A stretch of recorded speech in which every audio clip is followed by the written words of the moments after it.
네, 부르심의 사명을 기억하는 교회라는 다짐으로 계속해서 말씀을 나누고 있습니다. 우리를 성도로 부르셔서 거룩한 사명을 살게 하신 하나님, 그리고 우리를 사도로 부르셔서 모든 참음 가운데 예수님을 따라가게 하신 하나님, 그리고 지난주에는 그리스도의 군사로 하나님을 기쁘시게 하는 삶을 살게 하신 그 부르심에 대해서 우리가 함께 생각해 보았었는데요. 오늘 이 시간에는 부끄러울 것이 없는 일꾼으로 우리를 부르신 그 부르심에 대해서 함께 묵상해 보도록 하겠습니다. 여러분들 아시겠지만 특별히 오늘 성경 본문을 읽을 때 우리가 흔히 사용하던 개역개정역 성경을 사용하지 않고요. 오늘은 표준 세번역 성경으로 함께 보았었는데요. 본문에서 전달하고 있는 그 메시지가 저 개인적으로 봤을 때는 개역개정 성경보다는 표준 세번역 성경의 번역이 조금 더 쉽게 와닿아서 오늘은 좀 특별하게 표준 세번역 성경으로 본문을 함께 읽어보았습니다. 여러분, 하나님께서 우리를 부끄러울 것이 없는 일꾼으로 부르셨다라고 하는 것이 오늘 본문 말씀의 포인트라고 할 수 있겠는데요. 근데 이것은 무엇을 말씀하는 것일까요? 표준 세번역 성경을 볼 때 부끄러울 것이 없는 일꾼으로 우리를 부르셨다라고 하는 것은 다른 말로 하나님께 인정받는 사람이 되라는 부르심이라는 것을 우리는 표준 세번역 성경을 통해서 발견할 수 있는 것 같습니다. 하나님께서 저와 여러분을 부르셨다면 그 부르심은 1차적으로 하나님께 인정받는 사람이 되라는 부르심이라는 것을 기억할 수 있어야 한다는 것입니다. 하나님께 인정받는 사람이 곧 부끄러울 것이 없는 사람이라는 것이고요. 그 사람이 부르심의 사명을 기억하는 사람이다라고 하는 것이죠. 그래서 오늘 이 시간에는 그렇다면 하나님께 인정받는 사람이란 과연 누구이며 어떻게 해야 부끄러울 것이 없는 사람이 될 수 있는지에 대해서 생각해 보려고 합니다. 함께 나눌 이 말씀을 통해 부르심의 사명을 기억만 하는 사람들이 되지 마시고 그 기억함을 통해 부끄럽지 않은 믿음, 부끄럽지 않은 신앙으로 주님 앞에 서게 되는 우리 모두가 될 수 있었으면 좋겠습니다.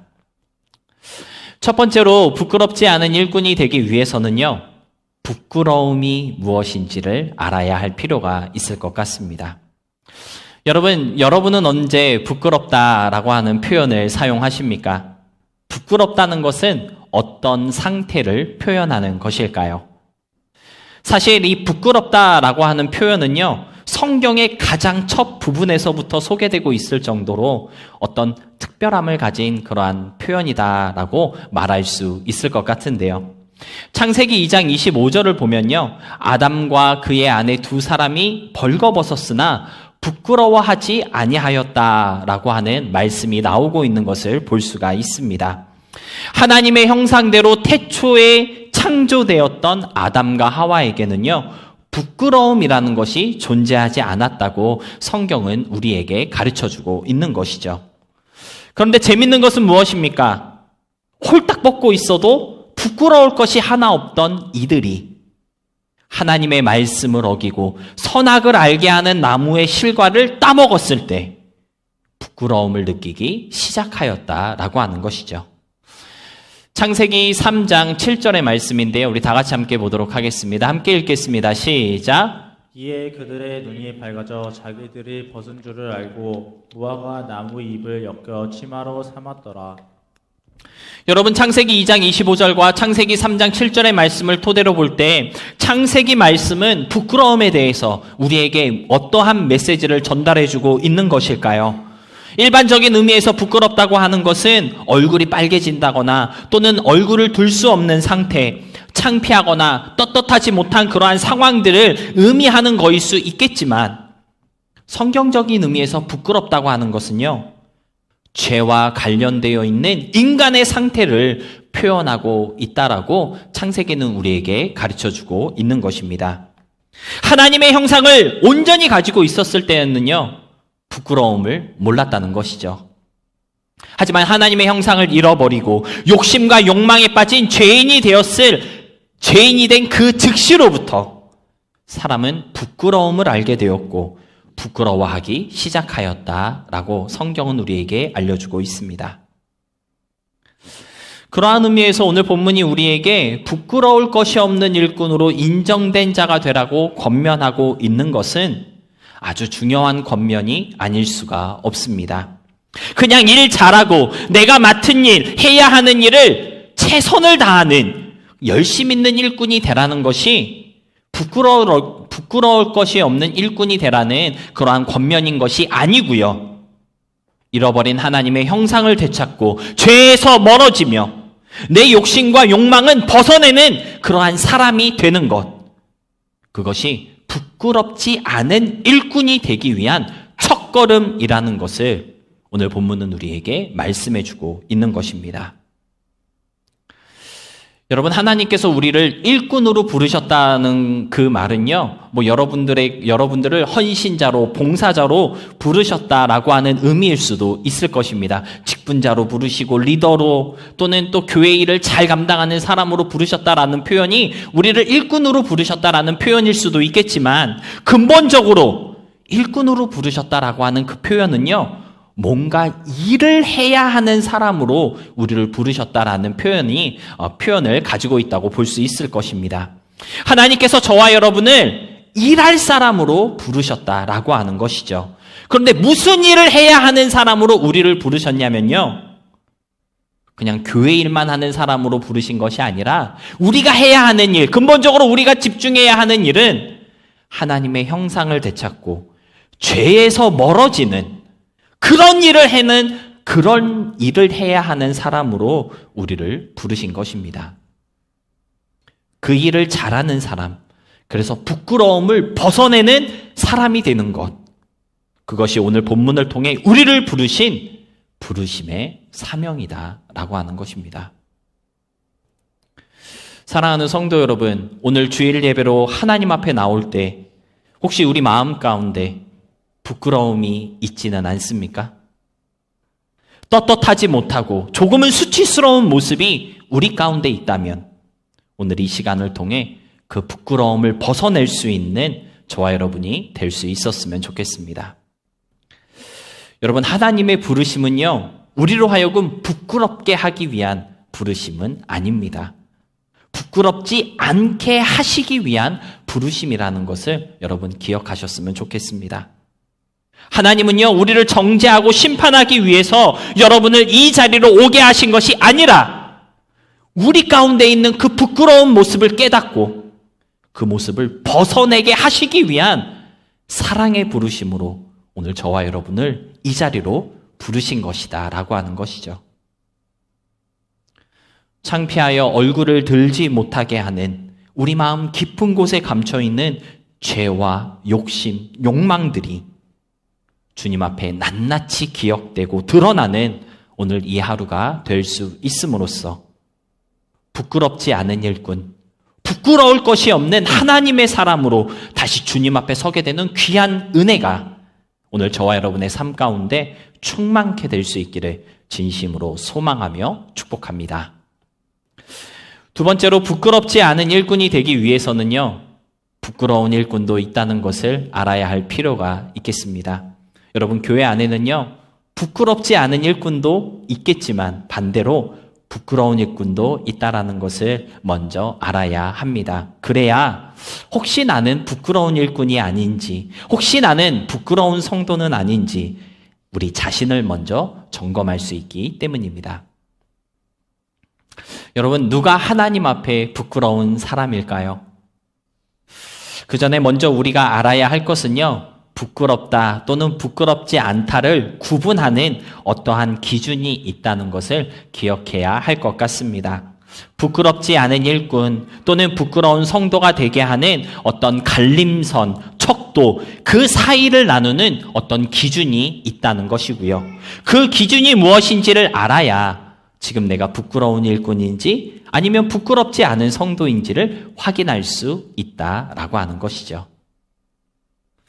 그렇다면 우리로 하여금 부끄러운 성도 또는 부끄럽지 않은 성도로 우리로 하여금 판단케 하는 그 기준, 그 척도, 그 갈림선은 과연 무엇일까요? 바로 하나님이시다라고 우리는 대답할 수 있겠습니다. 여러분, 부르심에 합당한 일꾼, 부끄럽지 않은 성도가 되는 것은 세상이 정해놓은 어떤 기준으로 되는 것이 아니라 하나님이 정해놓으신 기준, 하나님과 그분의 말씀에 의해서 결정된다는 것을 우리가 잊어서는 안 된다라고 하는 것입니다. 이것을 망각하기 때문에 교회가 세상의 기준에 맞추기 위해서 때때로 교회됨을 포기하는 일이 생기기도 하는 것이고요. 이것을 기억하지 못하기 때문에 세상 사람들의 소리에 따라 성도됨의 모습이 수시로 바뀌고 있는 것입니다. 미국 캘리포니아, 특히나 샌프란시스코 지역에 살고 있는 우리이기 때문에 우리는 어렵지 않게 무지개 깃발이 걸려있는 집들이나 또는 무지개로 치장되어 있는 여러 장소들 어렵지 않게 보곤 하는데요. 여러분, 무지개가 무엇을 의미하는지 아시죠? 네. 설명 안 하겠습니다. 이거 잘못 설명하면은 캘리포니아에서는 감옥 가거든요. 무지개가 무엇을 의미하는지 여러분 잘 아실 것입니다. 아무렇지 않게 무지개를 걸어놓는 것에 자부심을 갖고 또 그것을 자랑하며 심지어 그것을 장려하는 문화가 샌프란시스코 이스트베이 지역에 아주 널리 퍼져 있는데요. 그런데 문제는 무엇입니까? 세상의 소리와 기준에 따라 무지개를 내걷는 집이 있을 수는 있겠지만 심지어 무지개 깃발을 내걷는 교회들도 어렵지 않게 찾아볼 수 있다라는 것입니다.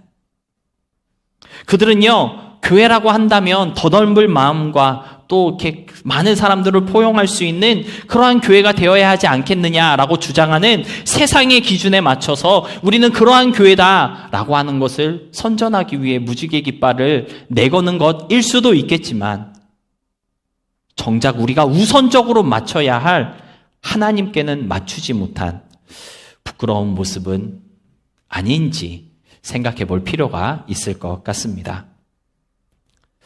사랑하는 성도 여러분, 부끄러운 일꾼, 부끄러운 성도, 혹시 나는 아닐까요? 여러분의 믿음과 신앙의 척도가 혹시 하나님이 아닌 세상 사람들이 세워놓은 기준, 그들이 말하는 어떠한 것을 중심으로 오락가락하고 있다면 내 믿음이 부끄러운 믿음은 아닌지 돌아볼 수 있어야 할 것 같습니다. 잘 믿고 잘 섬기며 하나님을 잘 따라가는 그 기준이 내 감정과 내 기분, 내 의지에 맞춰 있지는 않은지, 혹시라도 하나님이 아닌 것들로 우리의 믿음이 좌지우지 되고 있다면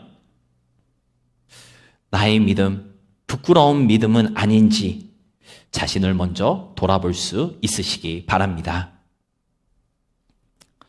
특별히 오늘 본문 말씀을 볼 때 오늘 본문은요, 부끄러운 일꾼, 부끄러운 성도의 모습에 대해서 이렇게 기술하고 있는 것을 발견할 수 있는데요. 우리 본문 14절의 말씀 다시 한번 표준 3번역의 말씀으로 함께 읽어보도록 하겠습니다. 14절의 말씀입니다. 함께 읽겠습니다. 시작! 신도들에게 이것들을 일깨우십시오. 하나님 앞에서 그들에게 엄숙히 명하여 말다툼을 하지 못하게 하십시오. 그것은 아무 유익이 없고 듣는 사람들을 파멸에 이르게 할 뿐입니다.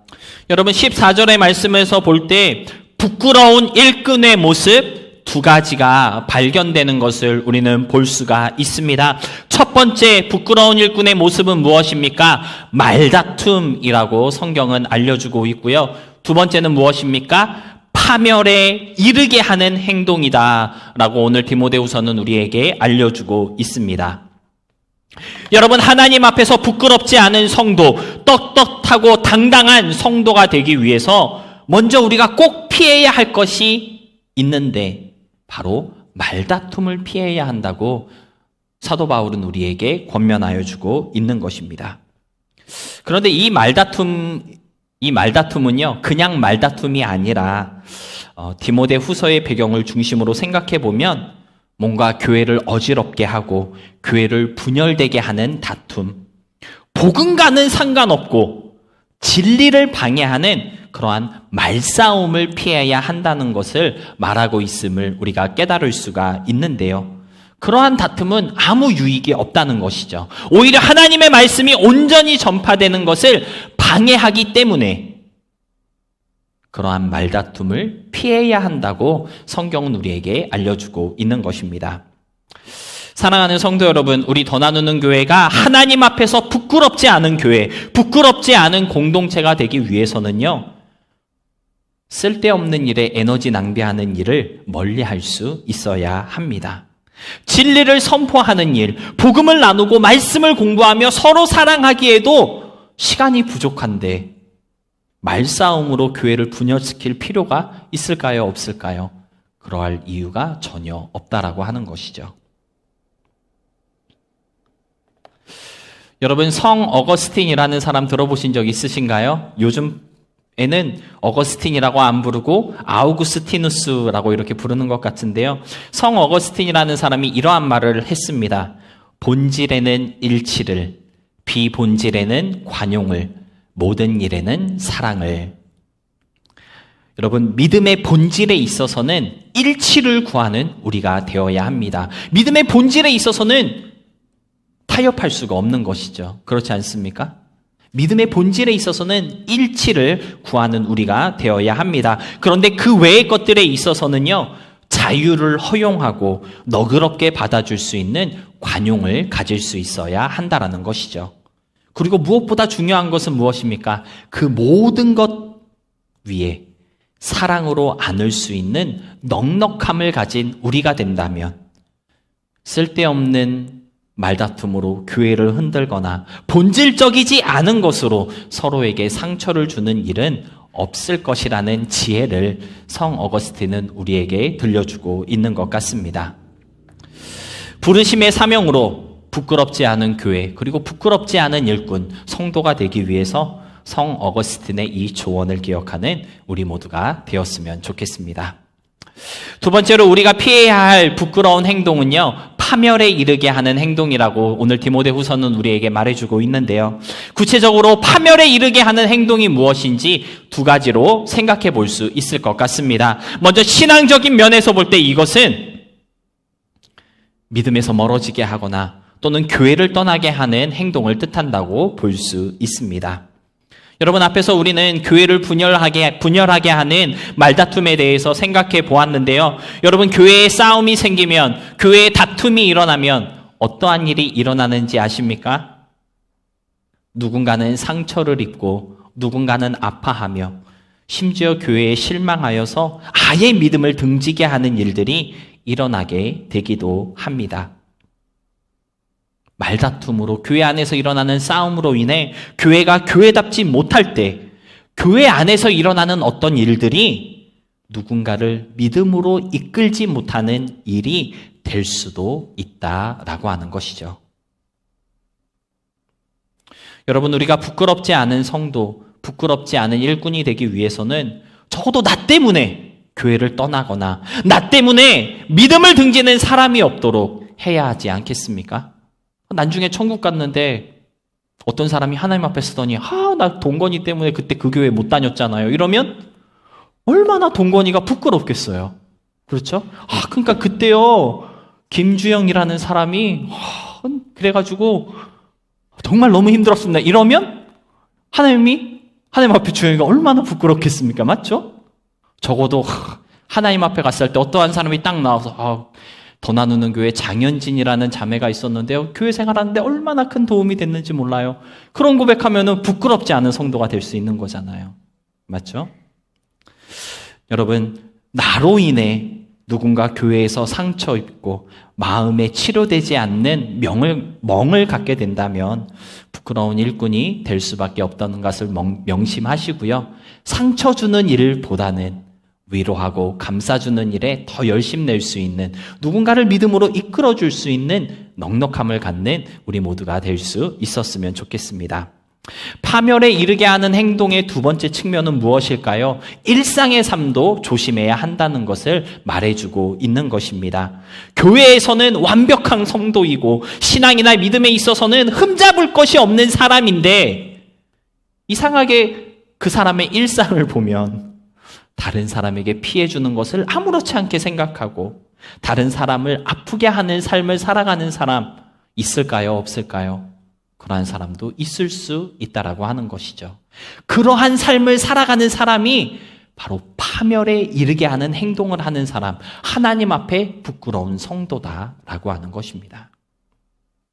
그래서 여러분, 파멸에 이르게 하는 행동을 하지 않기 위해서, 즉 우리의 일상의 삶에서 누군가를 아프게 하고 또는 누군가에게 상처 주는 일을 하지 않기 위해서 우리의 믿음의 범위를 넓혀야 한다라고 하는 도전을 오늘 성경은 우리에게 주고 있다고 말할 수 있을 것 같습니다. 여러분, 제가 나이는 어리지만 교회 사역이 그래도 벌써 한 20년 됐거든요. 교회 사역을 이렇게 쭉 하다 보니까 교회 다니시는 많은 분들의 그 믿음을 이렇게 볼 때 크게 그들이 갖고 있는 믿음의 범위를 세 가지로 분류할 수 있겠다라고 하는 생각이 들더라고요. 여러분, 첫 번째로 어떤 믿음의 범위를 가진 사람이 있느냐면 예루살렘 믿음을 가진 분이 있습니다. 예루살렘 믿음을 가졌다라고 하는 것은요, 교회 안에서만 적용되는 믿음이라는 것입니다. 교회를 떠나는 순간, 삶과 일상으로 돌아가는 즉시 믿음 없는 사람처럼 행동하는 믿음이 있다라고 하는 것이죠. 어쩌면 이러한 믿음이 오늘 본문이 우리에게 말하고 있는 파멸에 이르게 하는 그러한 행동, 그러한 믿음이다라고 볼 수 있겠습니다. 두 번째는 어떤 믿음일까요? 유대와 사마리아의 믿음입니다.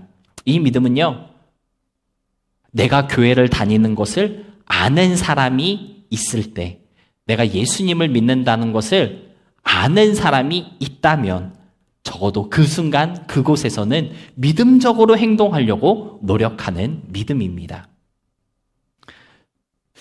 끝으로 세 번째 믿음은 어떤 믿음일까요? 땅끝까지 믿음입니다. 이 믿음은요, 교회 안에서나 교회 밖에서나 그 믿음의 차이가 없습니다. 크게 다르지 않은 믿음이라는 것이죠. 내가 그리스도인인 것을 아는 사람이 있던지 없던지 상관없이 그게 중요하지 않습니다. 그저 내가 가진 이 믿음을 언제나 어디서나 표현하고 믿음으로 살기 위해 노력하는 사람이 바로 땅끝까지 믿음을 가진 사람이라고 표현할 수 있을 것 같습니다. 혹시 여러분의 믿음은 어디에 해당하는 믿음이라고 스스로 판단할 수 있을까요? 제가 적었지만 제가 이렇게 믿음을 분류하면서 나는 아무래도 유다와 사마리아의 믿음에서 오락가락하고 있는 것 같다라고 하는 반성을 할 수가 있었는데요. 어쩌면 대다수의 많은 그리스도인들이 교회 안에서, 그리고 적어도 내가 교회 다니는 것을 아는 사람이 있을 때에는 믿음으로 살려고 노력하고 있지는 않을까, 그렇게 생각해 보았습니다. 여러분, 그런데 하나님이 기뻐하시는 믿음은 어떤 믿음일까요? 땅끝까지 믿음, 하나님이 기뻐하시고 기대하시는 믿음이 아닐까요? 사람들이 내가 그리스도인인 것을 알건 모르건, 내가 교회 안에 있건 또는 교회 밖에 있든지 그런 것들 때문에 내 믿음의 형태나 내 믿음이 표현되는 것이 좌지우지되지 않는 것. 그냥 언제나 어디서든지 믿음으로 살아가기 위해 힘쓰고 애쓰는 그러한 열정과 열심이 있는 사람이 되는 것. 그래서 일상에서도 많은 사람들에게 덕이 되고 누군가를 살리고 일으켜주는 성도가 될 수 있어야 한다라는 것이 오늘 본문이 우리에게 주고 있는 깊은 권면이라고 볼 수 있겠습니다. 파멸에 이르게 하는 행동, 누군가를 망하게 하는 모습, 하나님 앞에서 부끄러운 모습이라는 것 기억하시고 다른 이들의 믿음을 응원하고 같이 성장하기 위해 힘을 쓰는 우리가 될 뿐만 아니라 그냥 우리의 삶이, 매일을 살아가는 일상 자체가 모든 사람에게 모든 일에 덕이 되고 득을 주는 삶이 될 수 있었으면 좋겠습니다. 마지막으로 부끄럽지 않은 일꾼, 인정받는 성도가 되기 위해서는요, 하나님과 잘 소통할 수 있어야 합니다. 왜냐하면 하나님이 바른 믿음과 신앙의 기준이 되기 때문입니다. 오늘 본문이 우리에게 강조하고 있는 것은 사실 아주 간단하죠. 바로 하나님께 인정받는 사람이 되라는 것입니다. 중요한 것은 무엇입니까? 하나님께 인정받는 사람 되기 위해서는요, 하나님과 잘 소통하는 사람이 되어야 한다라는 것입니다. 여러분, 인정받는다라고 하는 말은요, 상대방의 기대에 맞게 행동한다는 것이고요. 그 사람이 생각하는 기준에 잘 맞았다라는 뜻이라고 볼 수 있는데요. 그러니까 인정받기 위해서는 먼저 상대방이 생각하는 그 기대와 기준이 무엇인지를 바르게 이해할 수 있어야 하는 것이고요. 그러기 위해서는 그 사람과 잘 소통할 수 있어야 한다라고 하는 것이죠. 그래서 오늘 본문 15절에서도 보니까 개역 성경에서는요, 너는 진리의 말씀을 옳게 분별하라 이렇게 쓰고 있고요. 오늘 우리가 함께 읽은 표준 세번역 성경에서는 진리의 말씀을 올바르게 가르치라 이렇게 기록하고 있는 것을 볼 수 있는데요. 성경을 그냥 전하고 가르치라는 것이 아니라 잘 분별하고 올바르게 가르쳐야 한다고 강조하고 있다라는 것입니다. 왜냐하면 하나님의 기대와 기준을 말씀으로 배울 수 있고 알 수 있을 뿐만 아니라 그를 통해 하나님과 소통할 수 있는 사람이 될 수 있기 때문입니다. 여러분, 저와 여러분이 왜 성경을 읽어야 하는 것인지 혹시 알고 계십니까? 하나님의 말씀이기 때문에 읽어야 하는 것 너무 당연합니다. 그런데 우리가 성경을 읽어야 하는 이유는요, 하나님의 언어를 배우기 위해서입니다. 하나님의 언어, 그러니까 무슨 천국의 언어라던가 천사의 언어, 그런 거를 말하는 것이 아니고요. 하나님의 말투를 배워야 한다라는 거예요. 하나님이 말씀하시는 방법, 하나님이 자주 쓰시는 표현은 무엇인지, 하나님이 말씀하실 때 어떤 특징이 있고 하나님은 어떤 말버릇을 가지고 있는지 파악하기 위해서 성경을 읽어야 한다라는 것입니다. 여러분, 우리가 소개팅을 하거나 또는 선을 볼 때 또는 누군가를 처음 만났을 때 간혹 대화가 잘 풀리지 않고 서로 무슨 말을 하고 있는 것인지 쉽게 이해하지 못할 때가 종종 있는데요. 서로 다른 언어를 사용하고 있기 때문에 그런 일이 일어나는 것이 아니라 상대방의 말버릇, 그 사람이 말하는 스타일을 파악하지 못했기 때문에 그가 무슨 말을 하는 것인지 이해하는 것이 쉽지 않은 것입니다. 그 사람의 말투 또는 그 사람이 이야기를 풀어나가는 그 방법이 익숙하지 않기 때문이다라고 하는 것이죠. 그래서 여러분, 더 나누는 교회 처음 오셔서 제 설교를 들을 때 목사님 설교를 왜 저렇게 하시지? 그렇게 느끼신 분들 분명 있으실 거예요. 그런데 시간이 지날수록 저의 말투라던가 말하는 스타일에 적응이 되다 보니 설교가 점점 더 좋아지고 있는 거죠? 아닌가 보네요. 여전히 저의 말투를 잘 이해를 못하시고 계신 거 아니죠? 여러분, 가끔 우리가 누군가와 소통이 잘 되지 않는 이유는 저 사람은 영어 쓰고 나는 한국어 쓰기 때문에서가 아니라 서로의 말하는 스타일이 서로가 익숙하지 않기 때문이다라고 하는 것입니다. 여러분, 보통 대학에서 첫 수업, 첫 강의를 들을 때 첫 수업부터 교수님이 말하는 거 막 귀에 쏙쏙 들어오고 공부가 막 잘 되던가요? 그렇지 않죠. 첫 강의, 첫 시간에는 한두 시간 그냥 멍하니 앉아있다가 나올 때가 많이 있는데요. 무슨 말을 하시는 것인지 사전 지식이 없어서도 그럴 수 있겠지만 더 큰 이유는 교수님이 강의를 진행하시는 방법이 나에게 낯설기 때문입니다. 그런데 그 수업을 한 번, 두 번 참관하고 시간이 좀 흐르다 보면 교수님의 강의 스타일을 알게 되잖아요. 맞죠? 교수님의 강의 스타일을 알게 되면 그때부터 그 강의가 잘 들어오고 교수님이 무엇을 가르쳐 주시는 것인지 잘 배울 수 있게 되는데요. 그와 똑같이 상대방과 잘 소통하기 위해서는 같은 언어를 사용하는 것만으로는 충분하지 않다라는 것이죠. 상대방의 언어를 배울 수 있어야 하고요. 그가 어떠한 말을 어떻게 하는 것인지 그 사람의 말버릇, 말하는 스타일을 파악할 수 있어야 한다라는 것입니다. 그래야 서로가 잘 소통할 수 있다라고 하는 것이죠. 그러한 이유에서 우리가 성경을 읽는 것입니다. 성경이 하나님의 말씀이라고 하잖아요. 그렇죠? 하나님의 말씀, 하나님의 말을 많이 듣고 계속해서 듣다 보면 하나님의 언어에 익숙해진다라고 하는 것이죠.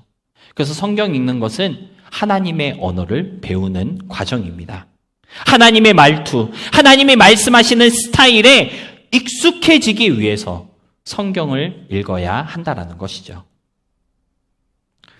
사랑하는 성도 여러분, 여러분은 하나님의 언어를 얼마나 잘 이해하고 계십니까? 하나님의 말투, 그분이 말씀하실 때 어떤 특징이 있는지 여러분은 하나님과 잘 소통하고 계십니까? 예수님을 모른다고 3번이나 부인했던 베드로는요, 3년이나 주님과 동거동락하며 나도 모르게 배워버린 예수님의 말투가 확 튀어나오는 바람에 예수님의 제자인 것을 들켜버렸다고 마태복음 26장 7절은 증거하고 있거든요. 여러분, 이제까지 우리가 신앙생활 해왔다면 나도 모르게 하나님의 말투를 배워버리고 나도 모르게 하나님의 말버릇을 따라할 정도는 되어야 하는 거 아닐까요? 왜 우리는 부끄럽지 않은 일꾼, 하나님께 인정받는 성도가 되지 못하는 것일까요? 하나님과 시원하게 소통하지 못하고 있기 때문이라고 오늘 성경은 우리에게 알려주고 있는 것입니다.